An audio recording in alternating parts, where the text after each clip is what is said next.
I come from a military family. I'm a third-generation soldier. My grandfather and father were brave and strong. I followed in their footsteps, leaving behind my life and doing what must be done for my country. Growing up in San Antonio, there has never been a time when I didn't know what the military was and that one day I would become a part of it. Inspired by annual Veterans Day parades and my favorite childhood toy, a box of little toy soldiers, by age 6 I was assured to have a military career. Those little toy soldiers in their wooden box stood still always. Fascinated, I would look into their solid faces and dead eyes, imagining myself marching alongside them. 50 strong men molded into positions as they prepared to engage in battle and adventure. Now, I was the toy soldier, again, deployed for the third time in 2 years.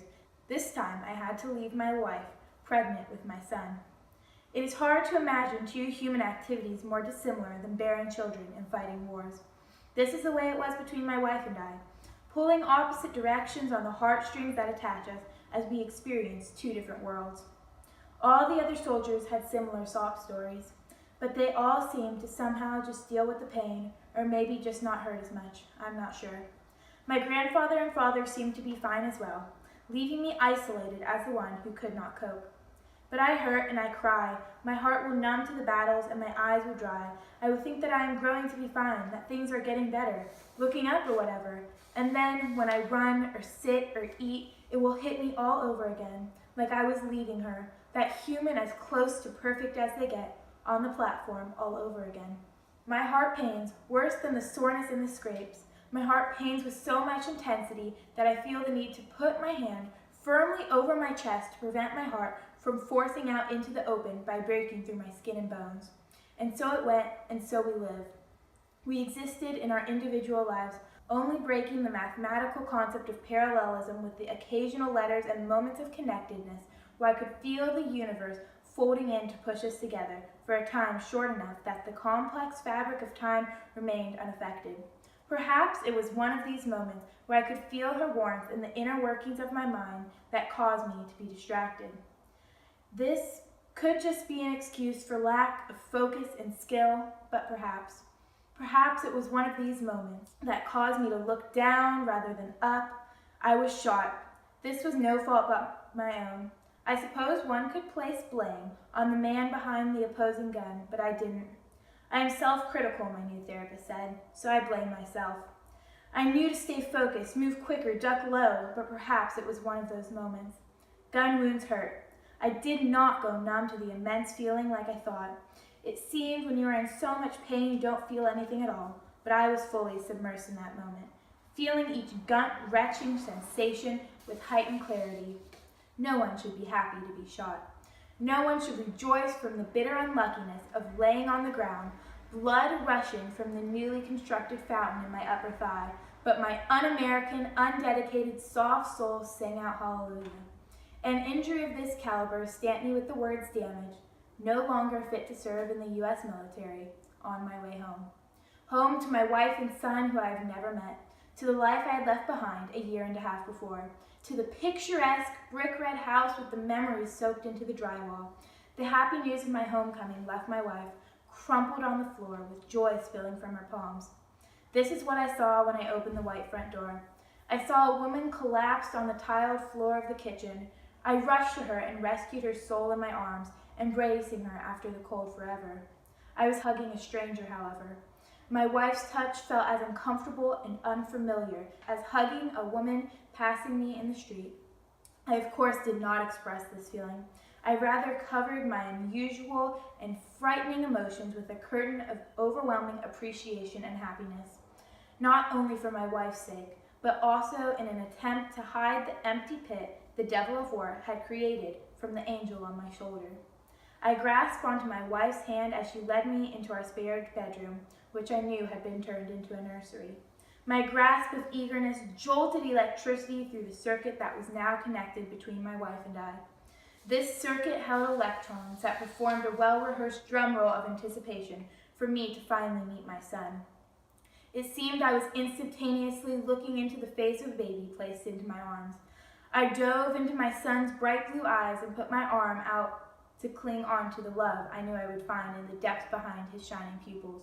My arm, however, did not find the connection I thought was ingrained into my son's DNA. Rather, I kept diving deeper and deeper into the baby's soul, flailing, looking for something to cling on to. I felt empty and lost, staring into my son's eyes. It was all so brutally anticlimactic, I uttered to the woman sitting across the cozy office. Are you familiar with PTSD? My new therapist asked kindly. As she set down her clipboard and pen, I could tell by her calm tone that she was about to explain to me how messed up I was. Using fancy medical terms, she was about to explain to me how much of a disappointment I was and how I was letting my family down and how I was acting ungrateful to be home. Yeah, I've heard of that, I responded. Well, after some testing, I can put in your official diagnosis, but you have post-traumatic stress disorder. This is quite common for brave veterans like yourself. However, I was not brave. I needed help, and I knew that, but I felt too weak and embarrassed to reach out, and unsure of who to reach out to. So instead, I'm waiting. For now, I'm living with a strange boy and woman, spiraling downward with every day that passes, hoping God himself will allow me to know them. I am praying again that home isn't so far away. While I wrote the above piece as a fictional short story, the events and emotions faced by our soldiers returning from deployment are unfortunately too familiar. Here are the facts. Roughly 8% of the American population suffers from PTSD. However, of the 21.8 million U.S. veterans, 20% of soldiers returning from Afghanistan and Iraq and 31% of Vietnam veterans suffer from this mental health disease. Many do not receive the assistance needed to address this problem carried home from deployment. There is a lack of access to services and a failure by our government, both federally and locally, to identify veterans with PTSD, especially those who are homeless or otherwise unaccounted for. These veterans often become isolated and face hardships that create a painful cycle. Without a support system and assistance, they are left without employment, without a home, and without help to manage their mental health. Moreover, many of these brave men and women are self-conscious or embarrassed and are afraid to admit that they are dealing with PTSD. The independence and fearlessness that drew these individuals to the military in the first place leads them to minimize the pain they endure for the benefit of others. In an attempt to overcome PTSD, they will simply bottle up the challenges they face. Finally, those who are able to seek help often face a limited system of services through the Veterans Administration. Paperwork, long waits, and cancellations are commonplace. I have lived my entire life in San Antonio, Texas, often referred to as Military City, USA. Living up to its moniker, San Antonio is home to military bases, several military hospitals, and many veterans in need of mental health services. This need affects my hometown greatly and is an issue I am working towards improving. As an intern for the city, I endeavor to find opportunities to reach out to veterans suffering from PTSD who otherwise would not be able to find assistance. Working with the military, the city, and the community outreach providers, including churches and other nonprofit organizations, the first step is to identify those who need help. Often, these veterans do not have access to the internet or computers.